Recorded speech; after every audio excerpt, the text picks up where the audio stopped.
দক্ষিণী চলচ্চিত্রের সুপারস্টার রজনীকান্তের নতুন সিনেমায় আমির খানকে বিশেষ এক চরিত্রে দেখা যাবে এমন সংবাদ আগেই জানা গেছে। এবার প্রকাশ্যে এসেছে সেই সিনেমায় আমিরের ফার্স্ট লুক, যা দেখে রীতিমতো অবাক হয়েছেন আমিরের অনুরাগীরা।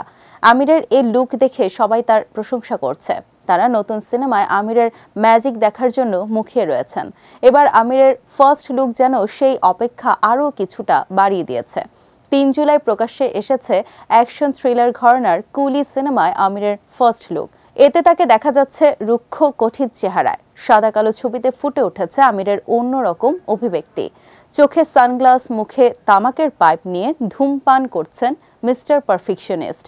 আমিরের এই লুক দেখে খুব সহজে ধারণা করা যাচ্ছে ক্যামিও চরিত্র হলেও এটি গুরুত্বপূর্ণ এক চরিত্র, যেখানে একেবারে আলাদা মেজাজে ধরা দেবেন আমির। সিনেমায় তার চরিত্রের নাম দহ। আমিরের এই লুক প্রকাশ্যে আসার পর তাকে প্রশংসায় ভাসাচ্ছেন অনুরাগীরা। সেই পোস্টে একজন লিখেছেন দীর্ঘ প্রতীক্ষিত চরিত্র, আবার অন্য একজন লিখেছেন মিস্টার পারফেকশনিস্ট লোকেশ কানাগরাজের ফ্রেমে। এটা একটা ড্রিম কম্বিনেশন। জানা গেছে ৩৭৫ কোটি রুপি বাজেটের এই সিনেমাটি নাকি হতে যাচ্ছে চলতি বছরে ভারতীয় সিনেমা ইন্ডাস্ট্রির সবচেয়ে বড় বাজেটের চলচ্চিত্র। নির্মাতা লোকেশ কানাগরাজের নির্মাণে কুলি সিনেমায় রজনীকান্ত, আমির খান ছাড়াও অভিনয় করছেন নাগার্জুনা, উপেন্দ্র, শ্রুতি হাসান সহ অনেকে। জানা গেছে ১৪ আগস্ট মুক্তি পাবে সিনেমাটি। তামিল, তেলেগু ও হিন্দি ভাষায় মুক্তি পাবে কুলি।